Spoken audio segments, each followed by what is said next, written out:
لا حول ولا قوة إلا بالله العلي العظيم.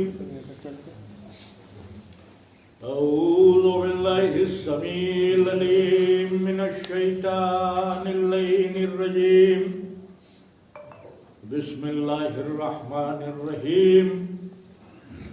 الحمد لله رب العالمين والصلاة والسلام على أشرف الأنبياء والمرسلين سيدنا ونبينا وشفيعنا ومولانا ومقتدانا بالقاسم صلى الله عليه وسلم وآله الطيبين الطاهرين المعصومين الغر الميامين. ولعنة الله على أعدائهم ومنكري فضائلهم ومصائبهم وغاصبي حقوقهم أجمعين من يومنا هذا إلى قيام يوم الدين. بسم الله الرحمن الرحيم. رب اشرح لي صدري ويسر لي أمري واحلل عقدة من لساني يفقهوا قولي. أما بعد فقد قال الله سبحانه تبارك وتعالى في كتابه المبين وهو أصدق الصادقين وقوله الحق. بسم الله الرحمن الرحيم. إنما يريد الله ليذهب عنكم الرجس أهل البيت ويطهركم تطهيرا.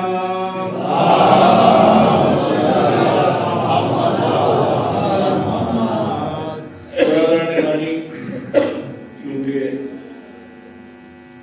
یہ مجالس عزائے فاطمیہ کے حوالے سے برپا ہو رہی ہیں اور قرب و جوار اطراف میں جتنے موضوع ہیں اور پڑھیے ہیں سب جگہ ان مجالس کا اہتمام ہوا ہے اور یہ سلسلہ انشاءاللہ ہوتا رہے گا. اس میں خصوصی دعا کے مستحق ہمارے مولانا شوکت صاحب قبلہ نرواری والے ہیں جو انہوں نے بڑی صحیح کی اس علاقے میں ان مجالس کو برپا کرنے میں اور قائم کرنے میں. یوں تو ایام اعضاء میں میری حاضری ہوتی ہی ہے اس اطراف میں قرب و جوار میں، لیکن ایام اعضاء فاطمیہ میں شاید پہلی بار میں حاضر ہوا ہوں.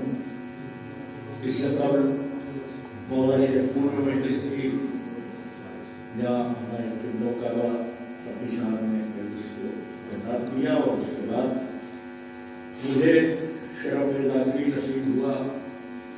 موصوف میں آئے تطہیر کو عنوان قرار دیا تو میں نے بھی سوچا کہ اسی ذیل میں گفتگو ہو تو وہاں بھی مجلس اسی آئے شریفہ کے ذیل میں تھی، یہاں بھی انشاءاللہ اسی کے ذیل میں کچھ باتیں عرض کروں گا. اور کل امام کوفی کربلا میں جو صبح پر مجلس ہے اس میں بھی اسی آئے تطہیر کے حوالے سے آپ حضرات کی خدمت میں معروضات پیش کیے جائیں گے. درخواست ہے کہ آپ حضرات کثیر تعداد میں ان سب مجالس میں جہاں برپا ہو رہے ہیں تشریف لے جائیں، اس لیے کہ اس کی مجلس ہے جو خود ہر مجلس میں اس بیوی کی مجلس ہے، اس کے نام کی ہے جو ہر مجلس میں آتی ہے. تو ہمارا فرض ہے کہ ہم ضرور شرکت کریں جہاں جہاں بھی ہمیں اطلاع ملے کہ مجلس ہے. اس لیے کہ مجلس کا معاملہ بلاوے سے زیادہ یہ کہ خبر ہو جائے تو انسان کو پہنچ جانا چاہیے. بہرحال سورہ مبارکہ احزاب کی 33ویں آیت شریفہ جس کی تلاوت کا شرف حاصل ہوا، جس کو ہمارے تطہیر کے نام سے جانتے ہیں، اور اسی کے شان نزول کو بعنوان حدیث کے ساتھ اکثر پڑھا کرتے ہیں.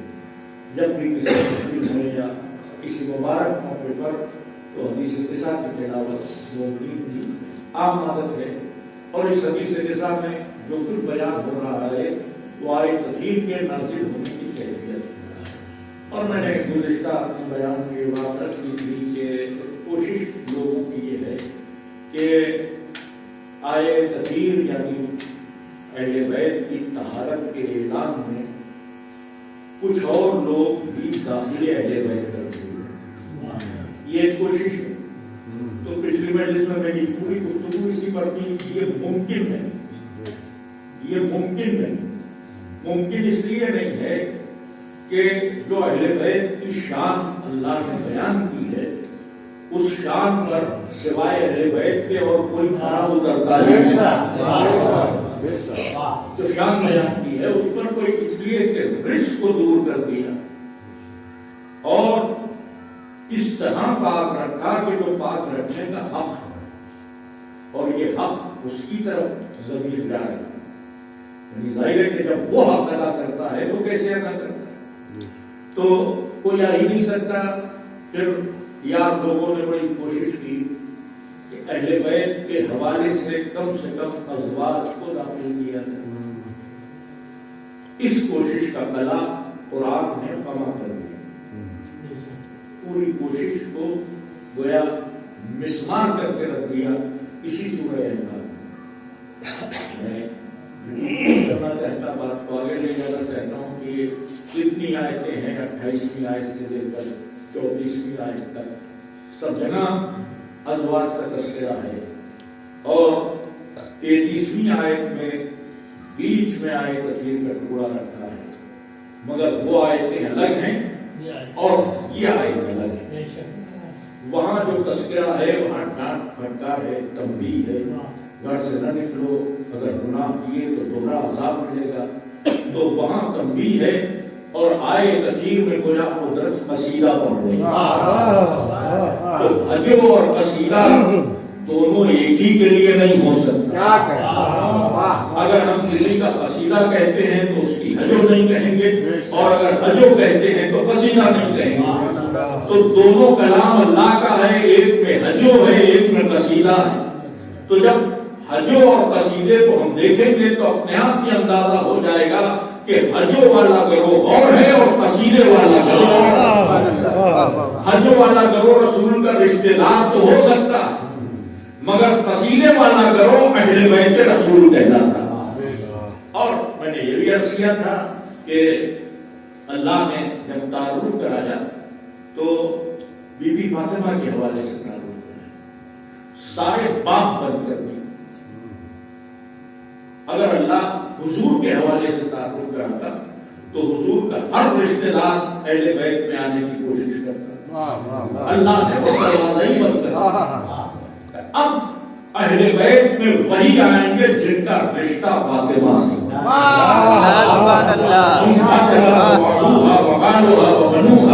جن کا رشتہ اس شہزادی سے, وہی اہل بیت.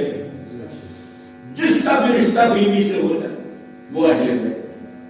تو جب آپ ازواج کی بات کرتے ہیں تو جن کو آپ داخل کرنا چاہتے ہیں وہ تو نہیں ہوتے, مگر ان فاطمہ کے حوالے سے ایک بیوی بھی آ جاتی ہے جس کا نام خدیجہ, اس لیے کہ اس کا رشتہ ڈائریکٹ بی بی فاطمہ سے.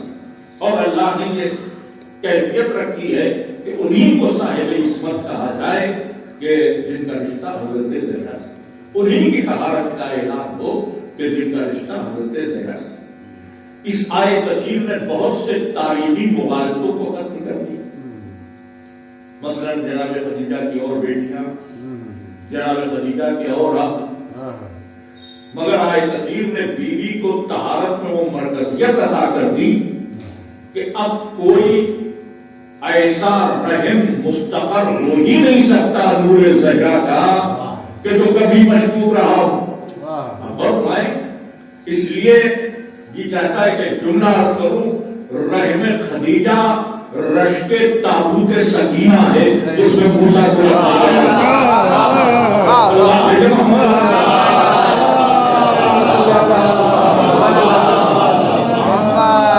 اور قرآن میں کئی مرحلے ہیں کہ جہاں بی بی خدیجہ کی عظمتوں کا تذکرہ ہے.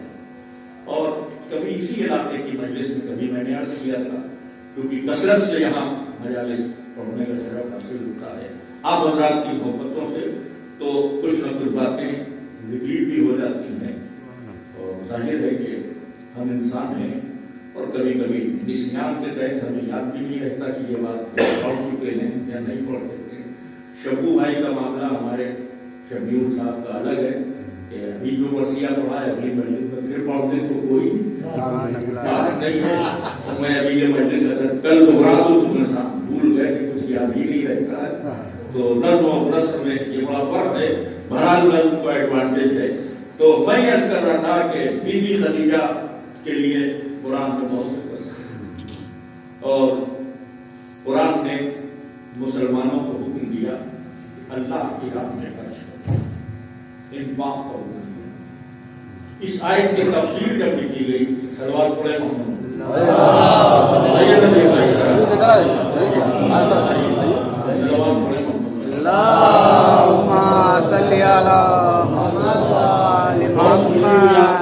بہت دنوں بعد آپ کی زیارت ہوئی ہے، برحال غور صلوات پڑھے۔ تو رضا نگرانی اللہ نے کہا کہ خرچ کرو، تو مفسرین نے کئی لوگوں کے نام لکھے اس آیت کے ذریعے کہ جب یہ آیت آئی تو بڑا صاحب نے اپنی زندگی میں جو کچھ کمایا تھا آدھا خرچ کر دیا، بڑا صاحب نے تو جو کچھ ان کے پاس تھا سب خرچ کر دیا، بڑا صاحب نے یوں کر دیا۔ اب یہ جتنے صاحبان ہیں یہ ثقیفائی قبیلے کے ہیں،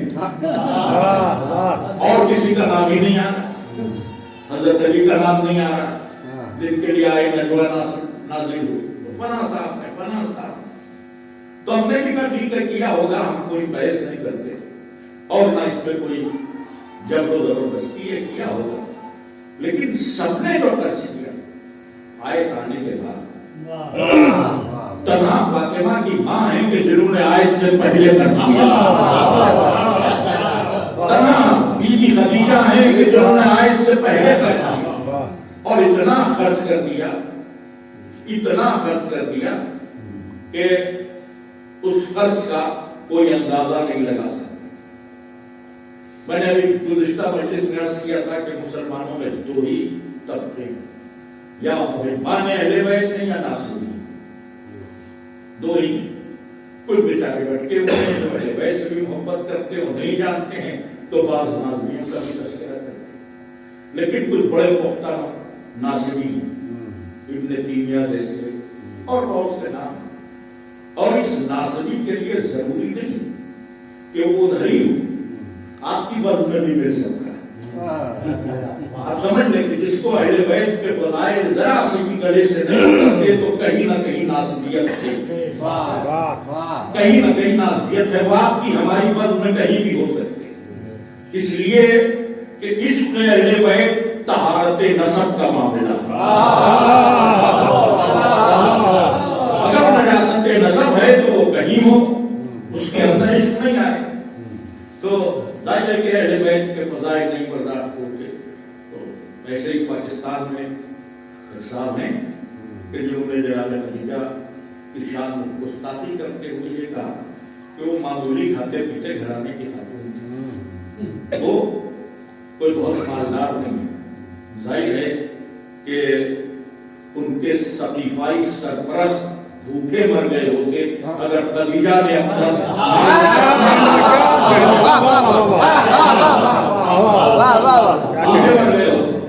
اگر بیوی نے اپنا مال نہ خرچ کیا ہوتا، اور میں اتنا خرچ کر دیا، اتنا خرچ کر دیا کہ بھوکے مسلمانوں کے پیٹ کی آگ بجھی ہے تو مطبخ حضرت خدیجہ سے وہاں سے روٹی آتی، تب یہ کلمہ گو۔ اور جب نہیں رہی تو حضور نے ہجرت فرمائی اور ہجرت کر لی حضور، تو مدینے میں حالات بہتر ہو گئے مسلمانوں، مکے میں جتنے فاتح تھے مدینے میں اتنے فاتح تھے، مگر وہ بہتر ہوئے ہیں۔ ہاں کوئی کروڑپتی اور لکھپتی نہیں ہوا، یا عرب کی زبان میں ابھی کوئی غنی نہیں ہوا، ابھی کوئی غنی نہیں ہوا، ابھی تو بس کنواں کو پانی پینے والا معاملہ ہے، روز کماتے ہیں، روز کھاتے ہیں، ہینڈ ٹو ماؤتھ والی پوزیشن. یہ تو دولت آئی ہے وہ جنگ خیبر سے. خیبر کے بعد مسلمانوں کے دن گر گئے اور اس میں اسٹیٹمنٹ ہے رسول کے زوجہ کا، خلیفہ کی بیٹی کا، کہ ہم نے خیبر سے پہلے پیٹ بھر کے کھجوریں نہیں کھائیں. جیسے جونپور کا آدمی کہے کہ اس نے بھٹا نہیں کھایا. عجیب بات ہے نا کہ جو چیز جہاں پیدا ہوتی ہے وہ آپ کو نہیں ملتی. تو اس سے آپ اندازہ لگائیے کہ مدینے کا وہ مسلمان معاشرہ کتنا مخلوق الحال تھا، کتنا مخلوق الحال تھا کہ پیٹ بھر کے کھجور نہیں ملتی. جب خیبر فتح ہوا تو دولت ہاتھ آئی، اتنا مال غنیمت بٹا کہ سب امیر ہو گئے، سب صاحب حیثیت ہو گئے. اب یہاں سے غنی کی فہرست بنتی کہ کون کتنا غنی ہے. اور یہیں پر میں ایک جملہ اکثر کہتا ہوں کہ کوئی کتنا بڑا بھی غنی ہو، سب کا غنی ہونا صدقہ ہے علی کے ادوار کا. کیا کہنے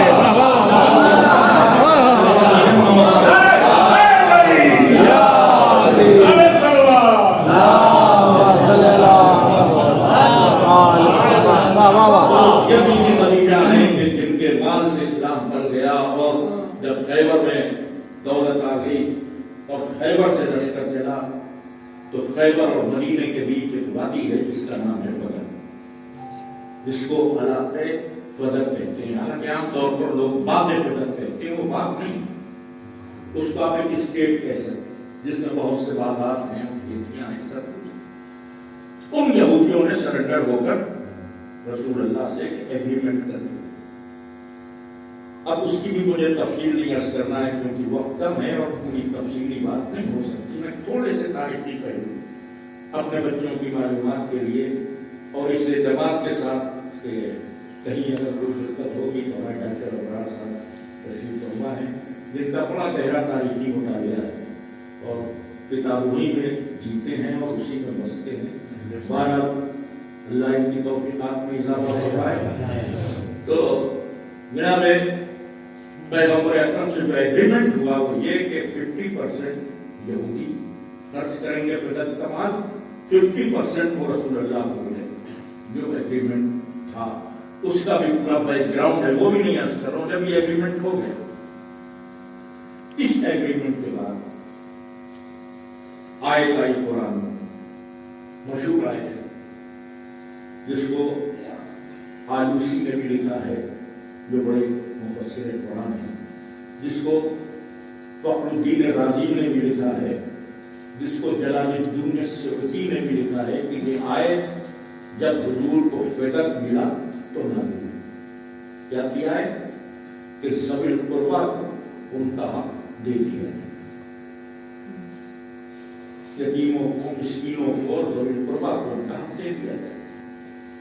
اور اس سے پہلے ایک آیت اور آئی تھی جس میں یہ اعلان ہوا تھا کہ مسلمانوں جس زمین پر تمہارے گھوڑے نہ بڑھیں وہ اللہ اپنے رسول کو صحبت سے دکھوا دے تو اس میں تمہارا کوئی حق نہیں، وہ خالص میرے رسول کا حصہ ہے. اسی لیے فدق کو تاریخ میں خالصیت رسول بھی کہتے ہیں کہ یہ رسول کا خالص حصہ. تو یہ آیت آئی کہ فدق رسول کا ہے، اور جب آیت آنے کے بعد فدق رسول کا ہو گیا اللہ کے فرمان کے مطابق، تب آیت آئی کہ جن باقی دار ہیں ان کو ان کا حق دے دیے، ذوی القربیٰ کو ان کا حق دے دیے. تو یہاں پر تمام مفسرین نے جو اہل سنت کے لیے بڑے مفسرین نے یہ لکھا کہ حضرت زہرا کو بلا کر فدق دے دیا. یہ عوامی روایتیں عموم کی. ہمارے یہاں اس پہ مفسرین نے بڑی دقت کی ہے اور انہوں نے یہ بھی لکھا کہ جب حضور اکرم کو فدق مل گیا اور آیت آئی کہ ذوی القربیٰ کو ان کا حق دے دیے تو حضور نے پوچھا کہ کس کو دے دیں، تو جبرائیل واپس آئے اور پیغام پہنچایا کہ اللہ کہتا ہے کہ جب آپ کے پاس مال نہیں تھا تو کس نے آپ کو مال دیا؟ تو رسول نے کہا کہ خدیجہ نے. تو جبرائیل نے کہا کہ اللہ فرماتا هل جزاء الاحسان الا الاحسان. کل آپ کے پاس آنے کا خدیجہ نے دیا، آج آپ کے پاس ہے، آپ خدیجہ کو دیجیے۔ تو رسول نے کہا مگر خدیجہ تو ہے نہیں۔ تو جبرائیل نے آ کر پھر کہا کہ اللہ یہ فرماتا ہے کہ خدیجہ نہیں ہے، تو کیا ہوا؟ خدیجہ کی یادگار فاطمہ تو ہے۔ تو یہ جو ہماری روایتیں ہیں اس سے تو یہ ثابت ہے کہ فدق وراثت محمد نہیں، وراثت خدیجہ ہے۔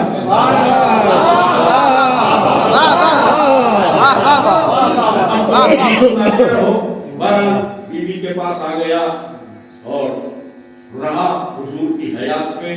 بیوی نے اپنے اوپر یا اپنے بچوں پہ نہیں خرچ کیا، لوگوں کی مدد ہی ہوتی تھی۔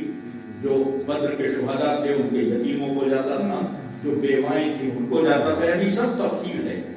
جس وقت ملا ہے اس وقت فدق کی آمدنی 40,000 دینار تھی اور دھیرے دھیرے بڑھتی رہی۔ جب چھینا گیا ہے تو وہ 70 سے اوپر تھی، اور جب فدق چھین لیا گیا تو بیوی نے اس پہ دعویٰ کیا۔ انشاءاللہ اس مقدمے کی تفصیل کل کی گفتگو میں آپ کی خدمت میں حاضر کی جائے گی کہ کیا دعویٰ تھا اور کیا فیصلہ تھا۔ بس یہاں سے کہ فدق لے لیا گیا اور یہ کہہ کر لیا گیا کہ ہم گروہ انبیاء نہ وارث ہوتے ہیں نہ وارث بناتے ہیں، جو چھوڑ دیتے ہیں وہ صدقہ۔ چھین لیا گیا یہ کہ حالانکہ اس جھوٹی حدیث کے مقابلے میں بیوی نے قرآن کی 10 آیتیں پڑھی، مگر وہاں قرآن و حدیث سے مطلب نہیں تھا۔ وہاں تو سارا معاملہ صرف یہ تھا کہ اہل بیت کمزور کیا، اہل بیت کو کمزور کیا جائے۔ تو اللہ نے نبی چھین لیا فدق یہ کہہ کر کے صدقہ ہے، اور پھر بیوی نے اس پہ مرثیہ بھی پڑھا۔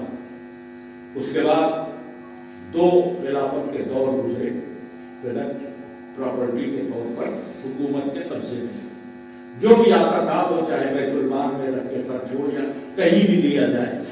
لیکن جب تیسرے خلیفہ آئے ایک نیا ڈیولپمنٹ، پہلا کام تو انہوں نے یہ کیا کہ جو رسول کا نکالا ہوا تھا حکم،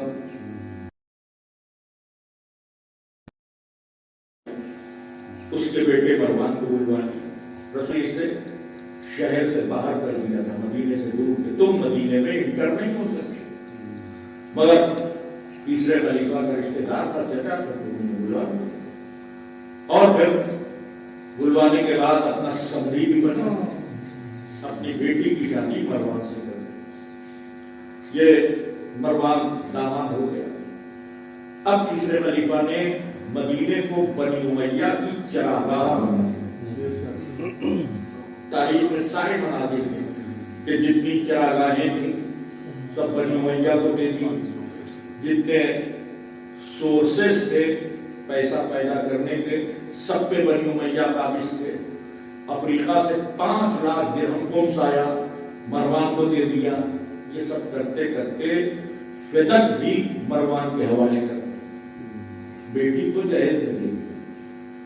جہاں تک میری آواز جائے نہ جائے تو آپ پہنچائیے، اور مسلمانوں سے یہ پوچھئے کہ جو فدق رسول کی بیٹی کے لیے نہیں تھا وہ مروان کے لیے کیسے ہو گیا؟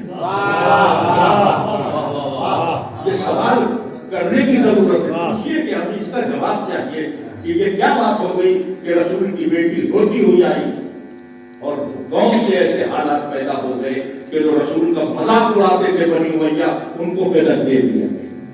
یہ سوال ہونا چاہیے اور پوچھنا چاہیے لوگوں سے، اور میں کوشش کرتا ہوں کہ جہاں بھی گفتگو ہو تو دوسرے لوگ بھی سنیں اور ہماری اس درد کو سمجھیں کہ ہم کیوں ماتم کر رہے ہیں، ہم کیوں واویلا کر رہے ہیں۔ ذرانی یہ 14 صدیوں کا ایک دکھ ہے، ایک درد ہے، زخم کا ایک ناصور ہے سینے میں، جو اہل بیت کو ستایا گیا ہے اور ان کو اذیتیں دی گئی۔ ذرانی تیسرے خلیفہ نے اپنے داماد کو دے دی، اور جب دے دیا تو اب ہماری کوئی بحث ہی نہیں رہی فدق۔ ہمیں تھوڑی طے کرنا ہے کہ کس کا تھا کس کا نہیں تھا، یہ بحث ہماری نہیں، یہ سواد اعظم طے کرے، ہمیں طے نہیں کرنا ہے، کیونکہ سواد اعظم میں جو پہلا خلیفہ اس نے اس کو صدقہ کہا، اور جو تیسرا خلیفہ اس نے اس کو پرائیویٹ پراپرٹی بنا دیا۔ یہ فرق ہے کہ نہیں؟ پہلے نے کہا صدقہ ہے تو گورنمنٹ کی تحویل میں رہنا چاہیے، تیسرے نے کہا نہیں صدقہ نہیں ہے، یہ تو میرے داماد کو ہم جہیز میں دے۔ اب پہلے یہ طے کر کے ہمیں بتا دو کہ یہ جو پہلا ہے یہ جھوٹا ہے.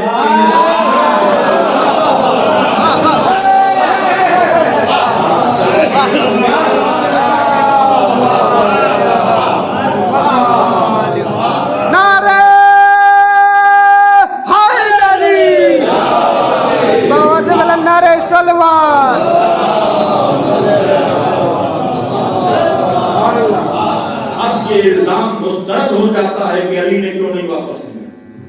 علی نے جس حکومت کی باغ ڈور سنبھالی تھی اس کے چارج میں فدق نہیں تھا. فدق پرائیویٹ پراپرٹی بن چکا تھا اور اگر علی اس کی آواز اٹھاتے تو ایک نیا مارکا ہوتا. جمل روڈ سے پیڑھی سے کچھ کرتا. یقیناً اگر علی کو وقت دیا گیا ہوتا اور مدد ملتی تو انہوں نے یہ کہا تھا کہ ہر حقدار کو اس کا حق دلائیں گے تو فدق بھی لیتے. لیکن ان کو اتنا وقت ہی نہیں ملا. مروان کے قبضے میں رہا فدق اور پھر تیسری خلافت کے بعد حضرت علی اور 6 مہینے کے لیے امام حسن اور پھر اس کے بعد معاویہ، پھر اس نے یزید کو بنایا. یزید کے وسیلے جہنم ہونے کے بعد خود مروان بیٹھ گیا. مروان کے بعد اس کا بیٹا عبد الملک ابن مروان اور عبد الملک ابن مروان کے بعد اس کے 4 بیٹے. اسی زمانے میں ایک خلیفہ عمر ابن عبد العزیز. یہ عمر ابن عبد العزیز عبد الملک کے بھائی کے اولادوں میں تھے. انہی نے یہ بدل خریدا بنی مروان سے، جو تاریخ میں خریدا اور خرید کر امام حسن علیہ السلام کے بچوں کے حوالے کیے. پہلے فاطمہ امام سے کہا کہ آپ فدق لے لیں. فاطمہ امام نے انکار کر دیا کہ نہیں چاہیے. تو خرید چکے تو انہوں نے امام حسن کے بچوں کے حوالے کیے. یہ جو عمر ابن عبد العزیز ہیں ان کو سواد اعظم کہتے ہیں کہ بہت عادل ہیں. بنی امیہ کے اکیلے بادشاہ ہیں کہ جو رضی اللہ کہلاتے ہیں. یزید رضی اللہ نہیں، مروان رضی اللہ نہیں، عبد الملک رضی اللہ نہیں. صرف عمر ابن عبد العزیز کو رضی اللہ کہا جاتا ہے اور بڑے چرچے ہیں اور مثال دی جاتی ہے کہ صاحب ان کے عہد میں لوگوں کو عہد فاروقی یاد آ گیا. دو ہی دور ہیں ان کے عادل کے، یا دوسری خلافت یا عمر ابن عبد العزیز. تو یہ سقیفہ کے نمائندے ہیں. انہی نے فدق واپس کیا. کیا یہ بات ثابت نہیں ہوتی کہ سقیفہ والوں نے چھینا تھا، سقیفہ والوں نے واپس کیا؟ ان کا واپس کرنا اس بات کی دلیل ہے کہ فدق زہرا کا حق تھا، ورنہ یہ واپس نہ کرتے. عمر ابن عبد العزیز نے واپس کیا تھوڑے دن. عمر ابن عبد العزیز کے بعد اس کو زہر دے دیا گیا تو حشام ابن عبد الملک جب آیا تو اس نے چھین لیا. پھر واپس نہیں آیا، چھین لیا گیا. اس کے بعد وقت گزرتا رہا، بنی امیہ کی حکومت نیست و نابود ہوتی رہی. آخری خلیفہ بنی امیہ کا مروان الحمار. حمار عربی میں گدھے کو کہتے ہیں. تو جو خلیفہ تھا وہ مروان الحمار کہلاتا تھا. کیا خلافت کی شان ہے اور کہاں تک پہنچ گئی اس کا اب وہ مروان الحمار وہ بھاگ رہا تھا دریائے موصل کے کنارے سے، تو اس کا پیچھا کر رہے تھے بنی عباس. تو جب دریا کے کنارے پہنچا تو کشتیاں اس طرف تھیں. تو اس نے آواز دی کہ بلاؤ کشتی والوں. تو کشتی والوں کو یہ کہہ کے پکارا گیا کہ کشتی لے کر جلدی آؤ، امیر المومنین فرار کرنا چاہتے ہیں.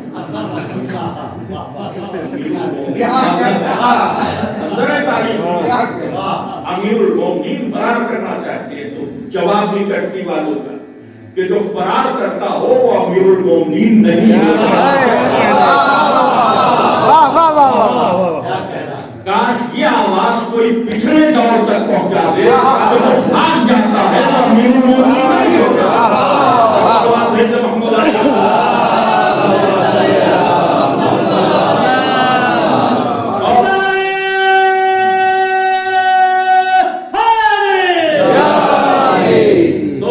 بنی امیہ کی حکومت ختم ہو گئی. بنی عباس آئے تو تھے حمایت اہل بیت کا نام لے کر اور امام حسین کی کے انتخاب کے نام پر، لیکن وہ اس سے زیادہ بدتر تھا۔ پہلا خلیفہ صفا، اور اس کے بعد خلافت جب منصور دوانقی تک پہنچی تو منصور دوانقی نے امام موسیٰ کاظم علیہ السلام سے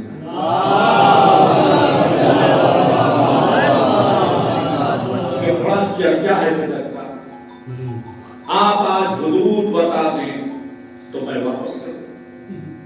تو ساتویں امام نے کہا نہیں، تم یہ کام کر نہیں سکتے۔ اس نے کہا نہیں بتائیں میں واپس کروں گا۔ تو امام نے پھر منع کیا، یہ تمہارے بس میں نہیں۔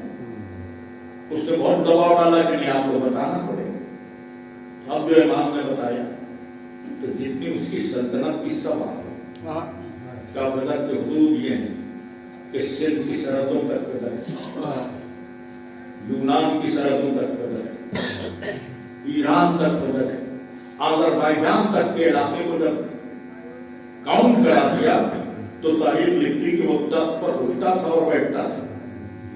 وہ کہتا تھا جب سنبھل جب، میں نے تو ایسا کلامیہ آج تک نہیں سنا۔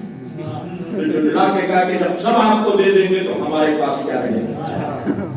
اس کے جواب میں بتایا امام نے کیوں یہ حدود بتائے، اس لیے کہ جب بدعت واقعی رسول کے قبضے میں آیا تو اتنی بڑی حکومت ہی نہیں تھی، حکومت اتنی بڑی نہیں تھی، مگر امام یہ حدود بتا رہے ہیں تو امام مقصد بدعت سمجھا رہے ہیں اور جہاد زہرا کی عظمت سے پردہ اٹھا رہے ہیں کہ دنیا یہ پہچان لے کہ بدعت کے لیے بدعت نہیں مانگا تھا، بدعت برائے ولایت علی مانگا تھا۔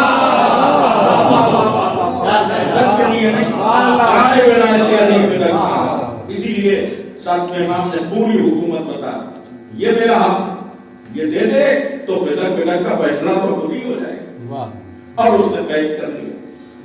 تو بدعت کے نام پر ڈائریکٹ جو ظلم ہوا وہ دو ہستیوں، یا بی بی سیدہ یا ساتویں امام، اور اسی کے بعد قید کر لیا اور پھر پوری زندگی قید خانے میں۔ مرزا نویر نے کہا مولا کا انتہائی اسیری گزر گئی، زندان میں جوانی و بیوی گزر۔ بہرحال منصور دوانقی جب واصل جہنم ہوا تو پھر ہارون رشید تخت پر آیا، اور ہارون رشید کے بعد مامون رشید اور اس کا بھائی امین، یہ دونوں لڑتے رہے۔ آخر میں امین مارا گیا اور مامون کو خلافت مل گئی۔ تو مامون نے آٹھویں امام کو ولی عہد بھی بنایا۔ سازشن تھا معاملہ، لیکن موقع نہیں ہے کہ اس سازش کو اس وقت درج کیا جائے۔ اور اس کے بعد اس نے اپنے دربار میں علماء جمع، بعض روایتوں میں کہ 80 علماء تھے، بعض میں کہ 150 علماء تھے، اور ان سے بحث کی گئی، اور بحث کا موضوع تھا کہ بدعت حضرت زہرا کا ہے کہ نہیں۔ 150 علماء یا 80 علماء، مامون نے سب کی دلیلوں کو رکھ لیا۔ آخر میں ان علماء کو لکھ کر دینا پڑا کہ ہم اسی نتیجے پر پہنچے کہ بدعت حضرت زہرا کا حق تھا جو ان سے بظلم لے لیا گیا۔ تو مامون نے بدعت کے لیے ایک حلف نامہ کا یہ لکھا کہ بدعت حضرت زہرا کا حق تھا جو ان سے چھین لیا گیا، اور ہم آج اس کو واپس کریں۔ پھر امام حسن کی اولادوں کو واپس ہو گئی، اور مامون کے بعد جب متوکل آیا تخت پر اس نے پھر چھین لیا۔ متوکل کے بعد آج تک بدعت واپس نہیں۔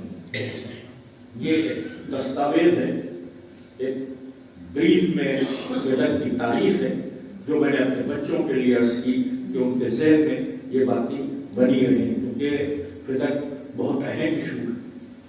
کسی کو شیعت کی طرف لانے کے لیے اس سے بڑی کوئی دلیل نہیں، صرف بدعت بیان کرتے اور صرف بیوی کی مظلومیت بیان کرتے۔ بہت مشہور مناظر گزرے ہیں پاکستان میں، اسماعیل دیوبندی، وہ دونوں نے کہا کہ مجھ سے ایک سید نے سوال کیا کہ یہ بتاؤ کہ کی بیٹی دربار میں گئی تھی؟ میں نے کچھ کہنا چاہا تو انہوں نے کہا صرف ہاں، اور جب میں نے کہا ہاں تو انہوں نے دوسرا سوال کیا کہ کیا رسول کی بیٹی نے کچھ مانگا تھا؟ تو مجھے پھر کہنا پڑا، اسماعیل دیوبندی کہتے کہ ہاں، تو انہوں نے تیسرا سوال کیا ہے کیا رسول کی بیٹی کو تو اب یہ اسماعیل دیوبندی کہتے ہیں جیسے ہی انہوں نے نہیں کہا ان کی آنکھیں اشکوں سے چھلکتا اور مجھے بھی اندازہ ہوا کہ رسول کی بیٹی کے ساتھ یہ زیادتی کہ وہ بڑے دربار میں طلب کر رہی ہے اور ان کو ان کا حق نہیں دیا جا رہا ہے۔ مجھے کسی کا مسئلہ یاد آ رہا ہے، بہت درد میں ڈوبا ہوا مسئلہ ہے۔ کسی نے کہا ہے کہ اس قوم کے رونے کو یہی بات ہے، آپ سب کے لیے کہا گیا کہ اس قوم کے رونے کو یہی بات پڑی ہے، زہرا بھرے دربار میں حق مان رہی ہے۔ اس سے بڑی قسمت کیا ہو سکتی ہے؟ وہ دربار میں ہے، اپنے حق کا مطالبہ کر رہی ہے، رب کو تم خیر جزا۔ اب نہیں ملا تو بی بی کے گریے میں بھی اضافہ ہوا، لیکن بی بی نے اپنا جہاد روکا نہیں، مسجد النبوی میں تشریف لے گئی اور بی بی نے عظیم الشان خطبہ دیا۔ بلاغات نساء میں وہ خطبہ آج بھی موجود ہے کہ بی بی مسجد میں گئی، مجمع تھا، لوگ تھے اور بی بی بول رہی تھی۔ بی بی کے گھر کا ایک دروازہ مسجد میں کھلتا تھا، بی بی ادھر سے نہیں گئی، گھر کے دروازے سے نکلی، بازار میں آئی اور اپنے بچوں کی انگلیاں تھامے ہوئے ردا میں نہا، گوشہ ردا زمین پر تن دے رہا تھا۔ بی بی جا رہی تھی اور مدینے والے بازار بند کر رہے تھے، اس لیے کہ بی بی کا چلنا بالکل ایسا ہی تھا کہ جیسے رسول چل رہے ہیں۔ بی بی اگر آپ بازار میں آئیں تو بازار بند ہونے لگے، بی بی جب آپ کی بیٹی بازار میں جائے گی تو بازار سجائے گا۔ کسی کم میں نہ رلائے سوائے ہمیں مظلوم کربلا کے۔ مسجد میں آئی، مسجد میں آ کر بی بی نے خطبہ دیا، عظیم الشان خطبہ۔ پہلے تو امت کو اس کی حیثیت یاد دلائی، سوال یہ کیا کہ تمہاری عورتوں میں میرے علاوہ کون ہے کہ جو محمد کو باپ کہہ سکے؟ تو پورے مجمع نے کہا کوئی نہیں۔ کہ تمہارے مردوں میں میرے شوہر علی کے علاوہ کون ہے کہ جو محمد کو بھائی کہہ سکے؟ کہ کوئی نہیں۔ اب راضی ہوئی مہاجر سے کہ مہاجروں تمہاری غیرتوں کو کیا ہو گیا؟ میری میراث لٹتی رہی تم دیکھتے رہے، میرا حق چھینتا رہا تم دیکھتے رہے، حالانکہ تم نے دعوے تو بڑے بڑے کیے تھے کہ تم جہاں ہمارا خون بہے، جہاں ہمارا پسینہ بہے گا وہاں اپنا خون بہا دو گے۔ روایت کہتی ہے کہ بی بی کے کلام پر مہاجرین کی داڑیاں آنسوؤں سے تر ہو گئی۔ اب بی بی انصار سے مخاطب ہوئی، کیوں انصار تم نے تو وفاؤں کی قسمیں کھائیں، لوگ تو یہ کہتے تھے کہ رسول ہم آپ کے لیے اور آپ کے گھر والوں کے لیے اپنی گردنوں کو تلواروں پر رکھے رہتے، آج کیا ہو گیا کہ اسی رسول کی بیٹی تمہارے درمیان نواب بنا ہے، آج تم کو آواز نہیں سنائی دیتی، سجدہ ہو رہی ہے۔ مجمع نے گریہ کیا، بی بی چلی آئی، ظاہر ہے کہ بی بی چلی آئی تو عجب ماحول تھا، اس ماحول میں وہ بلوغ اٹھا کہ جس نے فدق چھین لیا تھا، ممبر پر گیا اور جانے کے بعد ایسے گستاخانہ جملے کہے کہ میں نہیں دوڑنا چاہتا ہوں، اس بری طرح سے بی بی کی شان میں گستاخی کی کہ میں کہہ بھی نہیں سکتا، کلیجہ پھٹ جائے۔ ذریعہ بس حیرت اس پر تھی کہ جس مجمع نے ابھی آنسو بہائے تھے اس نے یہ جملے بھی سن لیے، بس مجمع کا کردار مشکوک ہو گیا کہ مجمع سیدہ کے دکھ پر رو بھی لیتا ہے اور باطل کی باتوں کو سن بھی لیتا ہے۔ ذریعہ اس دن سے مجمع ہماری نظر میں گر گیا۔ وہ تو کہیے کہ حسین نے کربلا میں مجلس کے حوالے سے ایسا مجمع دے دیا کہ جس میں حق پسندی پائی جاتی ہے، ورنہ ساری دنیا کا مجمع ویسا ہی ہے کہ جیسے سبھی بھائی تھے بی بی کے بیان پر رو بھی رہے تھے اور خلیفہ کے شانہ پر جانا کھڑے بھی تھے، بی بی کی شان میں گستاخی ہو رہی تھی، کوئی نہیں تھا کہ تم غریبان میں ہاتھ ڈالتا اور کہتا کہ تم محمد کی بیٹی کی شان میں گستاخی کر رہے ہو۔ ذریعہ بی بی گھر آ کر بیٹھ گئی، مگر احتجاج جاری رہا، احتجاج جاری رہا۔ ذریعہ یہ بی بی کے احتجاج کا اثر تھا کہ دروازے پر آگ اور لکڑیاں تھیں. بی بی اگر خاموش رہتی تو یہ آگ اور لکڑیاں نہیں تھی. یہ اس احتجاج کا اثر تھا کہ جو علی کو ناپے پر بٹھا کر پورے مدینے میں چکر لگاتی تھی. راتوں کو ایک ایک دروازہ کھٹکھٹا کے پوچھتی تھی کہ تمہیں غدیر یاد ہے کہ نہیں. راتوں کو جن کو غدیر یاد رہتی تھی دن کے اجالے میں وہ بھول جاتے تھے. جب یہ صورتحال حکومت سے برداشت نہ ہوئی تو حاکم نے حکم دیا کہ علی کو زبردستی گرفتار کر کے لاؤ اور ان سے بیعت لے لی جائے تاکہ یہ معاملہ ختم ہو.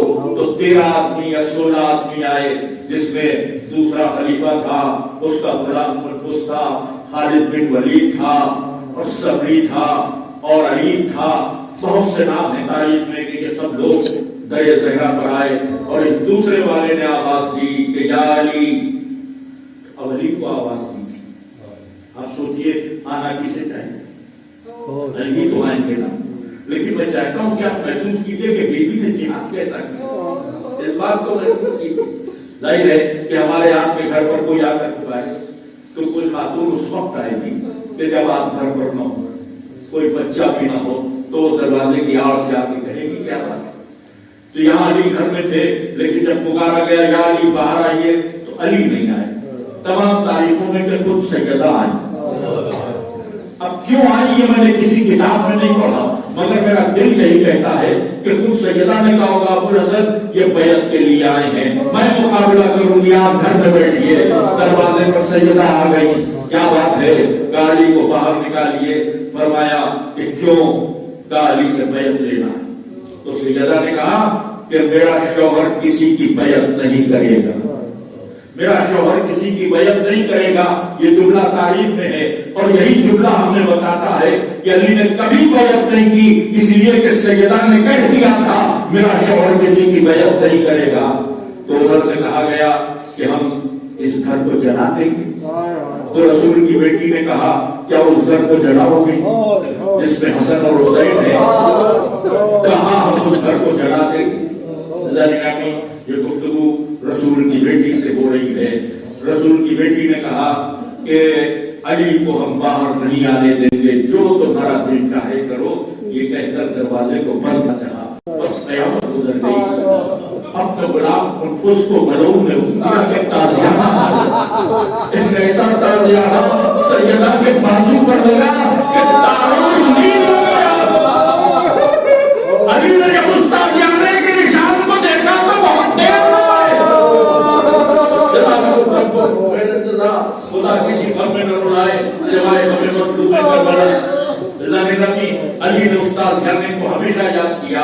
دوسرا خلافت کا دور ہے, قحط پڑ گیا, لوگوں کے وظیفے کم کر دیے گئے, لیکن اس ملعون تازیانہ مارنے والے خلفس کا وظیفہ کم نہ ہوا.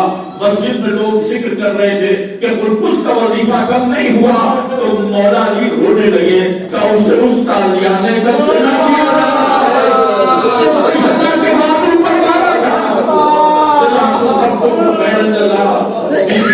دروازہ بند کر لیا. تازیانے سے تڑپ رہی تھی کہ دروازہ ڈھکیلا جانے لگا. جب ڈھکیلا جانے لگا تو بیوی نے پھر ہاتھوں سے سہارا دیا کہ کھلے نا. آگ لگا دی گئی. جلتے ہوئے دروازے کو ڈھکیلا گیا. دروازے کے پیچھے دیوار تھی, دیوار اور در کے بیچ سیدہ تھی. کیسے تھی؟ چھٹے امام نے فرمایا کہ میری جدہ دیوار اور در کے درمیان میں آ گئی جیسے چکی کے پان میں گھیوں آ جاتا ہے. پسلیاں ٹوٹ گئی. جزاکم ربکم خیر الجزا. خدا کسی غم میں نہ رلائے سوائے غم اہل بیت کے. ٹوٹی ہوئی پسلیوں کے ساتھ آواز دی مرزا. مرزا قریب آئی, آنکھوں میں آنسو. آواز دی بیوی نے مرزا میں جس بچے کی امید تھی وہ میرے شکم میں شہید ہو گیا. پھر لش آ گیا. پھر کچھ دیر بعد نکاح ہوا. آواز دی مرزا. مرزا نے پوچھا شہزادی کیا ہے؟ کہا ابو الحسن کہاں ہے؟ مرزا نے سر جھکا کر کہا کہ لوگ گلے میں رسی باندھ کر لے گئے ہیں. اس عالم میں کہ موسم شہید ہو چکے ہیں, اس عالم میں کہ پسلیاں ٹوٹی ہیں. ردا منگائی, مکھنا منگایا, ردا اوڑھی, مکھنا سر پہ رکھا. چار کے باہر کی طرف قدم نکالے لیکن اتنا درد ہوا کہ چلا نہ گیا. آواز دی مرزا میرے قریب آ جاؤ. جب مرزا قریب آ گئی, مرزا مجھے اپنی باہوں کا سہارا دو.